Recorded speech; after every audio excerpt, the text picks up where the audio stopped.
Erev Shabbos, Parshas, Balak.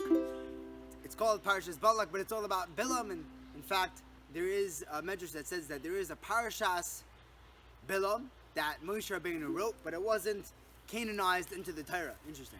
In this week's Parasha, we learn about how Bilam was hired by Balak to go curse Klal Yisrael.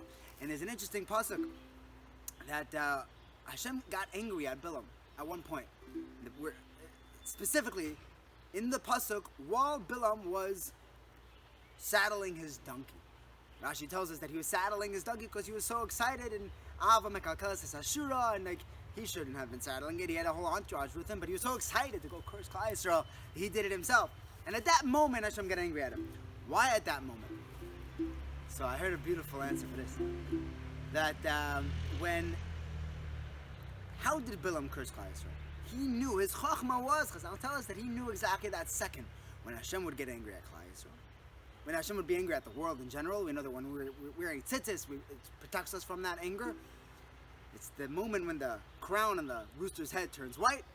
In that fraction of a second, there's a certain element of din, and that's when Bilam would cast his curse, whatever the curse was. Taisa has two opinions: it's koloim, or maybe he would just start his curse then and then finish it. And that second was the moment when Bilam did his curse. So why is Hashem getting angry with him while he's saddling his donkey? Because he was busy. He was busy saddling his donkey.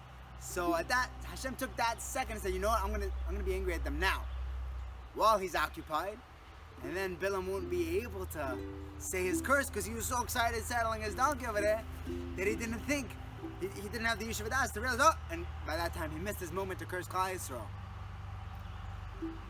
We know that this week's parsha has no beginnings or ends. There's no parshas, the pays and the samachs. One reason is because Bilam did not stop for a second to think about what he was doing. He was so enamored by the money and the kavod, the chance to curse Klal Yisrael. He didn't pause to stop for a minute to realize that Hashem told him that he can't say anything without Hashem. How did he expect this then? He just didn't think it through. Baruch Hashem, we have this chus to have a Shabbos Kodesh where we can stop and think things through. I heard a story about Rav David Trank. Zecher Tzadik L'Bracha. He met a Talmud years later, after he was his Talmud at a chasana.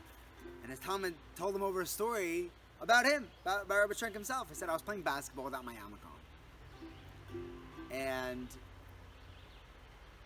you came by, and Rebbe called out. He said, hey, why don't you put on a yarmulke? So I told you I was a little kid. I said, Rebbe, I can't find it. And you looked back at me and you told me, hey, maybe look real hard in your pocket, you might find it. And he said, Doc, so I pulled out my yarmulke. It was a good line. Rabbi Trank said, I'm so sorry. I said, what are you sorry for? It was a beautiful moment of chinuch. He said, you don't understand. I'm older now, and I have become a better mechanech, and I know that the best thing I could have said at that moment was nothing. I'm sorry that I said anything. He spent 40 years thinking about how he could become a better mechanech, and that's how he came out. He was even a good chinuch moment he had rethought over the next 40 years. Baruch Hashem, we have this chus to think things over. We have a Shabbos, we have a break from all of Olam Hazeh. We get to go into Mein Olam Haba. We will be zeicha to greet Mashiach Tzidkenu in